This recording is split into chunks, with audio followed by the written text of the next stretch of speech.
Dan memang Ricis ini kalau ada yang tidak berkenan dengan tingkah lakunya Rian selalu akan menghubungi ayah.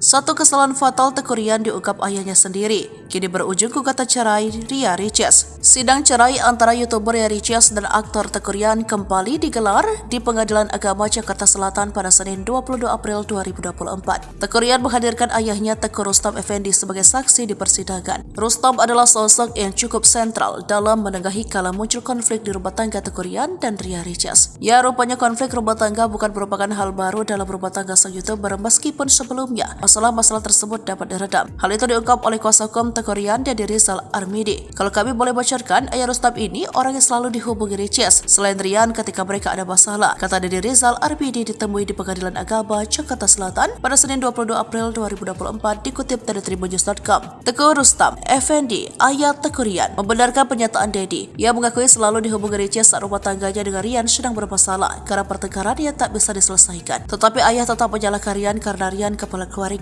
harusnya bisa menyelesaikan ini semua. Intinya begitu, ayah tetap menyalahkan Ryan, ucap Teguh Rustam Effendi di waktu yang sama. Rustam pun memberikan contoh menyalahkan Ryan saat putranya asyik di luar rumah sementara istrinya Ricis sedang mengandung buah cinta mereka. Misalkan di sana ada laporan Ryan suka ngopi, karena Ricis suka kasih tahu toh. Ryan suka ngopi lebih mentinggi temannya sementara kondisi Ricis dalam keadaan hamil. Lalu ayah telepon ke Ryan ngopi sama klien-kliennya yang kasih kerja ke Ryan. Jelas Rustam Effendi. Tapi Ryan tetap bilang tetap minta maaf ke Ricis, sambungnya. Kenapa demikian, Rustam membantah kabar kalau Ricis kekurangan perhatian dari Teuku Ryan seperti isu yang beredar selama beberapa hari belakangan ini. Karena Ryan setiap dia ada kepentingannya, cuma mungkin Ricis enggak inilah atau peka, tidak pahamlah dengan kerjaan Ryan, ujar Rustam Effendi.